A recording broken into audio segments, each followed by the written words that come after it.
पांचवा जेपीएससी में जो है बहुत धान लेवल सब कर मंत्री कर विधायक रिलेशन कर सब कर निहालो तो और सरकार आयल बात की तो यहाँ फिर से जांच कर दें। देखिए स्पष्ट है कि जो भी गलत कार्य हुए हैं पूर्ववर्ती सरकारों में उनकी जांच पुनः कराई जाएगी, पारदर्शिता के साथ जांच कराई जाएगी और निष्पक्ष और स्वतंत्र होकर तमाम ऐसी परीक्षाएं जो संशय के घेरे में हैं उनकी जांच कराई जाएगी। सीजीएल की जांच होगी दादा? देखिए नो डाउट सीजीएल रहे चाहे जेपीएससी रहे, हम लोग किसी भी मुद्दे में मौन नहीं रहेंगे। हर मुद्दों में हम लोग एक्टिव रहेंगे और इस राज्य के युवाओं के साथ, उनके भविष्य के साथ किसी प्रकार का खिलवाड़ ना हो, इस दिशा में हम लोग काम कर रहे हैं। क्या आपकी सरकार आएगी तो 1932 लागू होगा? निसंदेह, क्योंकि सबसे पहली बात है कन्विंस होना चाहिए। अब हमें जब से राजनीति में आए हैं, जो गैर राज्यों के लोग हैं वो अभी कन्विंस हो रहे हैं कि नहीं जेन्युइन मुद्दा है, हम लोग 2 राज्यों में अधिकार लेते हैं जो कि गलत है। सबसे पहली बात कन्विंस नहीं करते थे।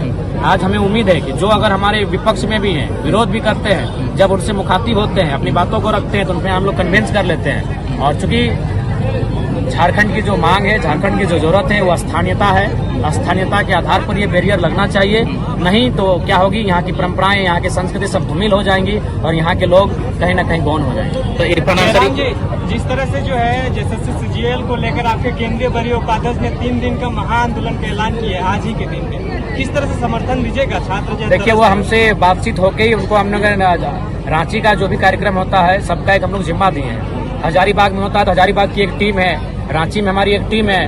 क्योंकि देखिए अब हम लोग का भी संगठन पूरा जिला स्तरीय नहीं राज्य स्तरीय संगठन है।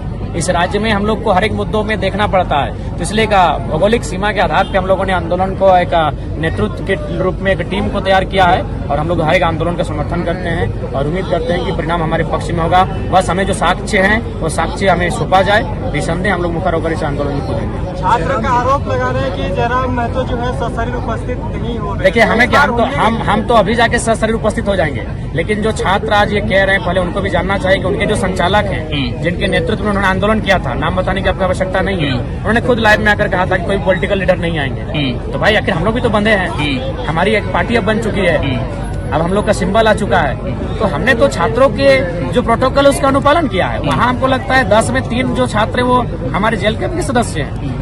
उनका खुद का सबने लाइव में आके कहा था कि किसी प्रकार से कोई पॉलिटिकल पार्टी यहाँ इंटरफेयर नहीं करेगी, तो इसलिए उनके आंदोलन से हम लोग सपोर्ट करेंगे। हम लोग जिला स्तरीय प्रदर्शन करने जा रहे हैं 1-2 दिन में और इसके लिए हमने जिला अध्यक्षों की एक मीटिंग भी बुलाई है। जल्द ही हम लोग सीजीएल के जो परीक्षा में गड़बड़ी है उसको लेकर जेल कैंप अपने अलग स्तर से आंदोलन करने जा रहे हैं। जयराम जी, आपने डुमरी सीट पे चुनाव लड़ने का जो है घोषणा कर दिया है, लेकिन आपने भाषणों के दरमियान ये कहते थे कि जगन्नाथ दास का हम सम्मान करेंगे। सम्मान किया जी, आजीवन सम्मान किए। क्या बिरसा भगवान के जो नाती पोता चुनाव लड़ रहे हैं, क्या तिलका मांझी के नाती पोता चुनाव लड़ रहे हैं? अरे भाई लोकतंत्र का मतलब क्या होता है कि ठीक है तब तो आप किसी दिन हेमंत सोरेन की मत बुराई कीजिए, क्यों करना हो, किसी आंदोलनकारी के पुत्र हैं, तब तो आयसू की भी बुराई मत कीजिए, वो आंदोलन से उपजी हुई पार्टी है। ये भावनाओं से बाहर आइए। भावना का मतलब क्या होता है? उस परिवार की मदद करना। विधायक बनाना भावना नहीं होता है। चलिए ठीक है, आंदोलन का नेतृत्व आप लोग कीजिएगा सीजीएल का? जी हम लोग स्वयं करेंगे। छात्र तो अपनी जगह कर ही रहे हैं, जेल के हम अपने स्तर से आंदोलन करेंगे। आज आपने गुना भगत जी का जो है क्या पूरा क्लियर हो गया? जी हमारे 7वें प्रत्याशी घोषित किए जा चुके हैं मांडर विधानसभा से। झारखंड अलग राज्य के लिए आंदोलनकारियों ने अपनी खून और बलिदान और जेल गए, उनके बारे में आप अगर सत्ता में आते तो? देखिए सबसे पहली बात, मैं खुद एक आंदोलनकारी का बेटा हूं और मेरी माँ को भी आश्रित का पेंशन मिलता है। मेरे पिताजी का जो केस हुआ था, मेरे पिताजी जो जेल खट के आए हैं, उसी रिकॉर्ड के आधार पर मेरी माँ को 3000 पेंशन मिलता है। तो नो डाउट मैं आंदोलनकारी परिवार से आता हूँ और मैंने भी आंदोलन को तो देखा नहीं है, क्योंकि मेरे पिताजी का जब मृत्यु हुआ था मैं 1.5 साल 2 साल का था, लेकिन अपने माँ से किस्सों को सुना है, अपने गांव वालों से किस्सों को सुना है, अपने पिताजी के दोस्तों से उनके किस्सों को सुना है, अपनी बूढ़ी दादी से उनके किस्से को सुनता हूँ। तो लिहाजा आंदोलनकारियों के लिए सम्मान होगा। और ये भीख जो 3000 रुपए जो हमें लगता है भीख के रूप में दिया जा रहा है, जिन्होंने राज्य को अलग किया, जिन्होंने अपने परिवार को गंवा दिया, जिन्होंने अपने बच्चों को मतलब सुख सुविधा से वंचित कर दिया, वैसे में हमें लगता है उस परिवार को भीख नहीं सम्मान मिलना चाहिए। हम लोग सम्मान की दिशा में काम करेंगे।